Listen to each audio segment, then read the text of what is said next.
This episode is sponsored by Smart Travel, a new podcast from NerdWallet.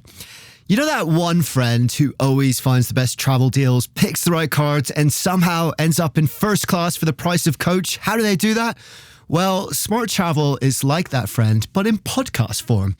They cover all things travel finance, like which travel cards earn their keep and which are just heavy, shiny metal, and planning group trips that won't ruin your budget or your friendships. So travel smarter and spend less. That's the key with help from NerdWallet. Follow Smart Travel wherever you get your podcasts. Armchair-Explorer is a part of the Voyescape podcast network. Check out all of their shows from around the world at voyescape.com.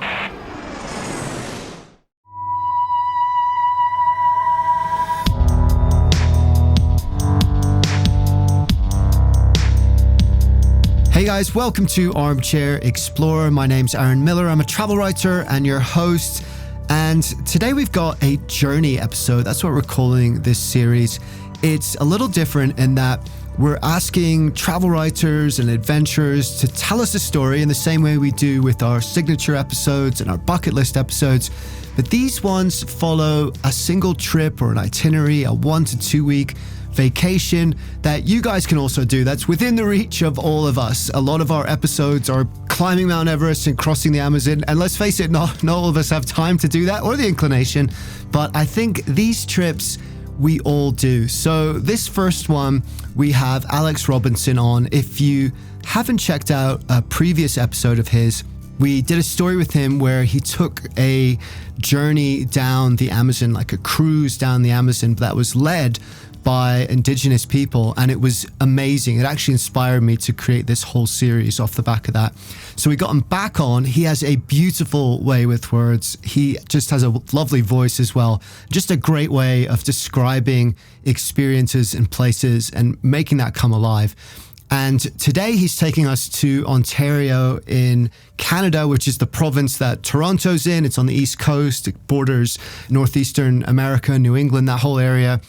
And we're going on a canoe trip. He's going to experience all these different facets of canoeing, which is, of course, a huge Canadian tradition. It goes right back to the first people of Canada. And in many ways, the canoe, as he says, is Canada itself. He says that Canada's psychology is canoe-shaped, which I love that idea. So he's going to take us on this journey. He's going to talk about how it feels to be in these beautiful, wild places, exploring the rivers and lakes of Canada from this perspective, staying in these incredible remote log cabins. And when I heard him tell this story, I thought, man, I want to do this so badly. So I hope you guys feel the same. And if you do, you can. That's what these journey episodes are all about. You can drop me a line at Armchair Explorer Podcast on Instagram or via the website armchair-explorer.com. There's also links in the show notes for all the places that Alex mentions. And I also want to give a shout out to Journey magazine. That's spelled JRNY. It's a UK travel magazine, but I think it is one of the most beautiful travel magazines out there. The editor and publisher, Cav, is a friend of mine, and that's how this story came about. I love the stories that he puts out there. They're long form. They have beautiful photography and video accompanied with it. And we got chatting, and I think this is one of those stories where I thought this would make such a great episode to put out as our first Journey episode. No pun intended, partnering with Journey magazine. So thank you so much to those guys. And please go and check that out, jrnymag.com. You won't be disappointed. And thank you also to Alex Robinson. You can connect with him on Instagram, Alex Robinson Photography. His tagline there is, "It's about the places, not about me," which is so cool. And it's absolutely the spirit that Alex puts out there. We're going to be sharing some of his photography and some of the posts we put out too. So go ahead and check that out. And remember, guys, if you do like the show, please follow it. Please tell a friend. Please leave a review. We're trying to grow this show this year. It's a mission of mine, and I can't do that without you. So whatever you can do would be a huge help. So thank you so much. But enough of me for now. Here's Alex. Here's Canada. Here's the canoe. Let's get on with the show.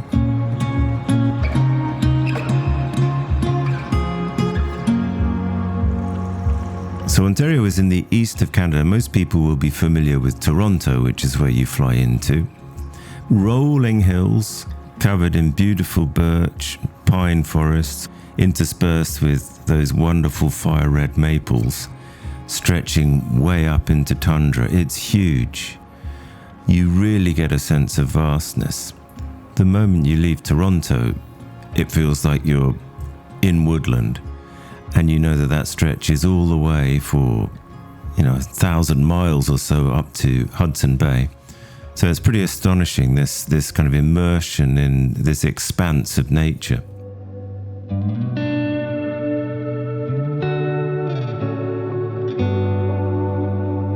My first stop on the trip was Algonquin Provincial Park. You're driving up the freeway and it gets smaller and smaller, and then you're on these long winding roads and there is forest everywhere. And then the forest begins to be interspersed with these long mirror-like lakes, beautiful maples and birches reflected in the water. And you feel like, okay, well, a moose or a bear could just wander in front of the car at any moment.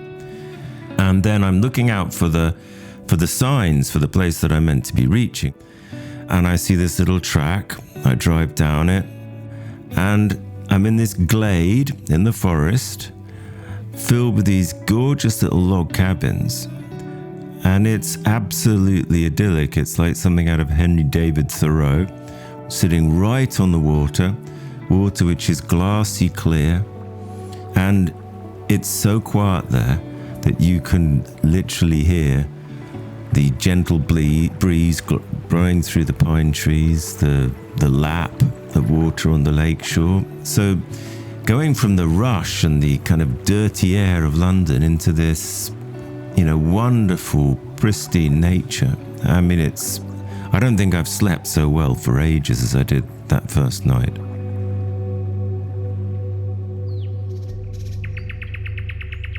I got up early. I needed to be down at the camp to start the canoe, early morning. But I am so glad that I got up early. I literally saw the sun rising over the lake, melting this mist, which was evaporating off the water in this gorgeous, clear, buttery light. Blue sky, kingfishers flitting out of the trees. It was just wonderful. And then it was a very short hop in the car down to the canoe center. Just very matter of fact, got out the canoes, showed me how to carry one down to the water, and then we put them on another boat and sped out across the lake. Got to a tiny little island, and this woman, Kendra, she said, right, this is where we get out, and we paddle from here. And you get into this meditative kind of movement, the splash of the paddle on the water, and it's almost like your senses are heightened, so you notice all the birds and the play of light and the lilies and how they part in the bow of the canoe, and you just get lost in the gorgeous landscape. Because of course you aren't looking at a landscape, you are one with the landscape. You're moving with the water on a lake with the gentleness of the waves, with the breeze. You feel like you're moving through it, but not as an observer, as a participant. So the prow of the boat cuts through the water, almost like you're going across a giant mirror, rolling across a giant mirror. And then we got into this little creek, and the current from the creek, we were going against the current, was very gentle, but you could really feel it, and you feel how it moves the boat. So you're really integrated with the water.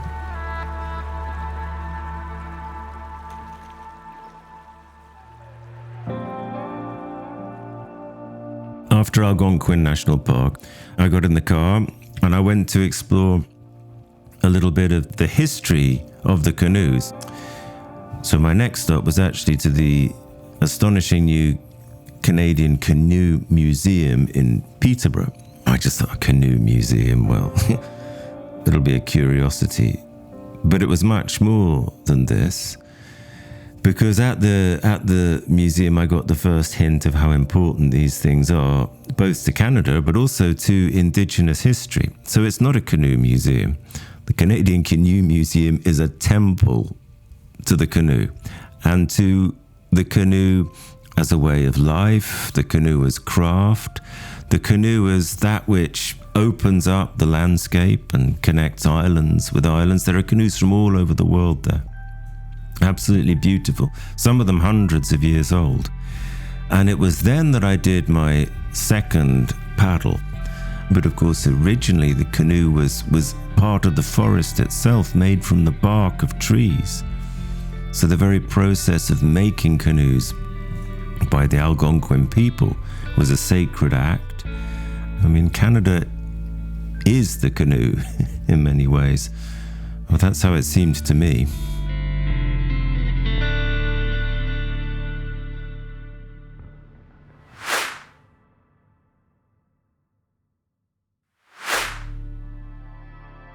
And it was after that I went to Pine Brae. So Pine Brae, which is further on from Peterborough in a place called Perth. So it's an old historic town. And just outside the town, you got these huge lakes.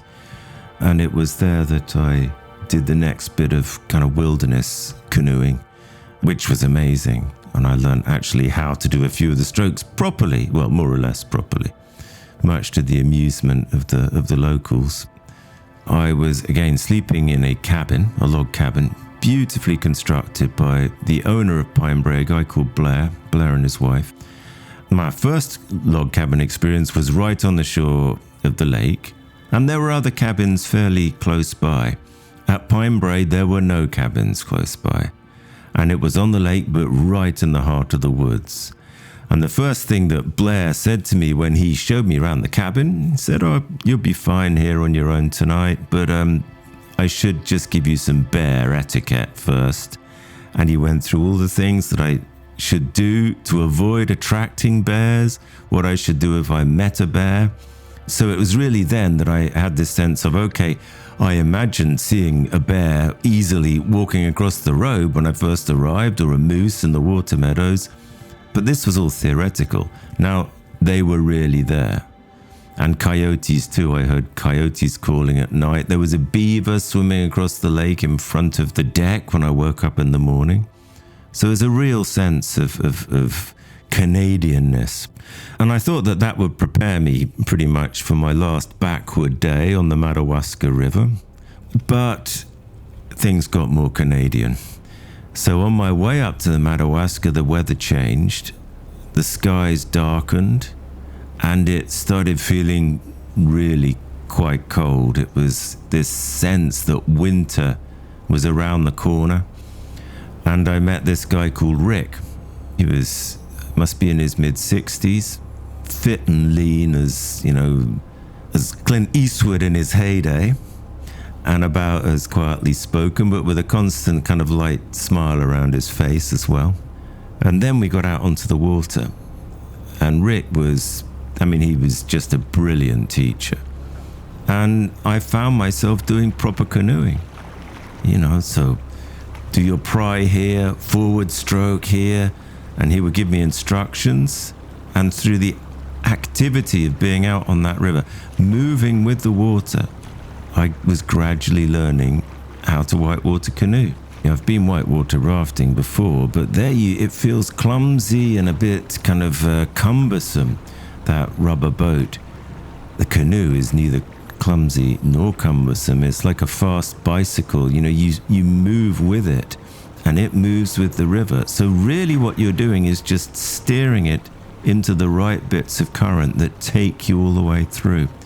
So whereas being on a raft, it's kind of rushing through the river, but you're almost panicking to drag the thing round because it's so cumbersome. On a canoe, especially if you're with a good canoeist like I was with Rick, you're dancing with the water. It's the subtlest and smallest of movements that put you in the right place so the river carries you. So you really feel integrated with the river in a way that you just don't in a raft. And then we got through some stuff which to me, when I think of it, I couldn't believe I could ever get down a river in that way. And there's this swirling eddies around these giant house-sized boulders, the water rushing through. I mean, it looked pretty terrifying.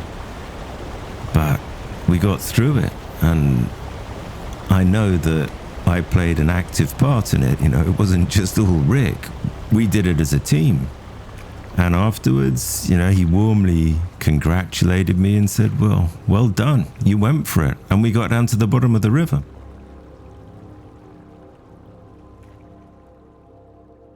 Coming back to Toronto after the trip, I had very much mixed feelings because, of course, I'd also learned about the history of Algonquin Provincial Park, and that filled me with a huge reverence, both for the landscape, for the beauty of the kind of that sacred sense that being in a canoe has for Indigenous people, which I'd got an intimation of.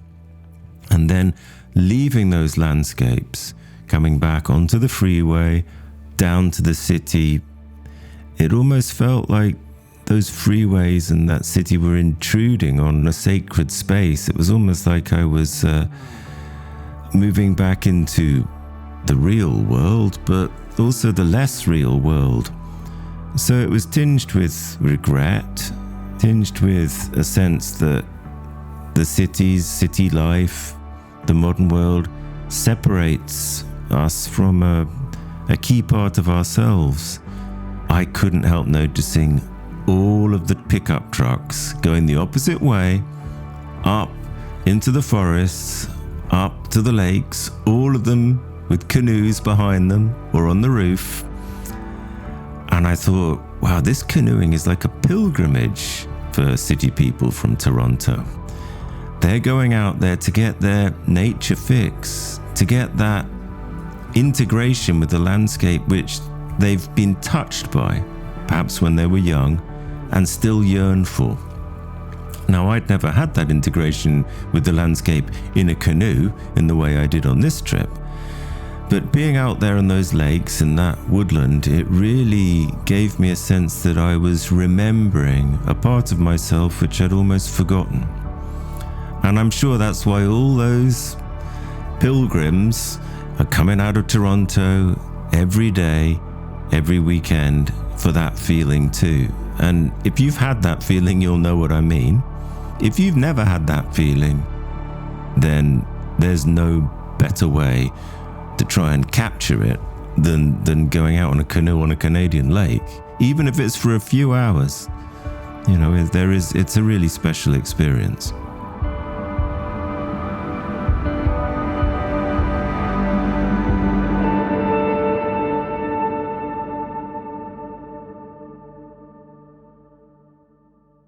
Thank you, Alex. I told you he had a way with words, didn't I? Beautiful, beautiful storytelling and just a wonderful trip. If you are curious on how you can do this trip yourself, remember, you can drop me a line, Armchair-Explorer Podcast on Instagram or at the website armchair-explorer.com. You can also check out Journey Mag, that is JRNYmag.com. Beautiful travel magazine. Travel.destinationcanada.com has loads of good information on other adventures you can do in that area. So that's a good resource to check out. And of course, all the links to everything Alex mentioned is in the show notes too. So there's nothing to stop you from turning that dream into a reality and get out on those lakes, get paddling in that beautiful Canadian wilderness. And remember, you can also connect with Alex directly, Alex Robinson Photography on Instagram. Beautiful photos, great feed to follow. He travels all the time, really interesting guy. And he said he's very happy to answer any questions too. So thanks for listening. And if you like this episode, please take a moment to hit those 5 stars on wherever you're listening. It just takes a second. You don't have to write anything.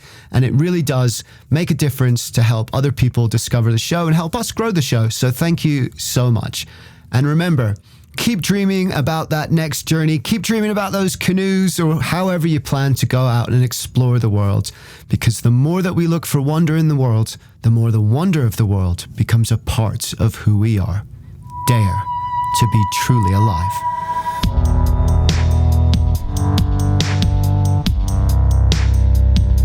Armchair Explorer is produced by Armchair Productions. You can find our other shows at armchair-productions.com. My name's Aaron Miller. I write and present the show. Charles Tyree does the audio editing and sound design, and Jason Patton is Armchair Productions' lead producer. Our theme music is from the artist Sweet Chat. Thanks for listening. I'll see you next time. Quick question. Do you want travel tips from people who have actually been there? Our show is co-hosted by Tim Johnson, an award-winning travel journalist who's been to more than 145 countries around the world. And I'm David Brody, the other co-host who's been travel podcasting for 20 years while traveling to 50-plus countries around the world. In about 10 or 20 minutes per show, we break down a destination with the kind of insight you usually only get from long guidebooks or hours of research. So if you want expert advice, zero fluff, and travel inspiration that you can actually use, search for Travel in 10 wherever you listen to podcasts, or you can also find us at boyescape.com. Hi, I'm Pauline Fromer, host of the Fromer's Travel Podcast. We post new episodes weekly, detailing the kinds of money-saving tips and cultural insights that will make your trips richer without making you significantly poorer. We do so by interviewing real travel experts like TV host Samantha Brown, Fromer's authors from around the globe, and such public figures as Free Solo's Alex Honnold. It's a fun travel party. I hope you can join us.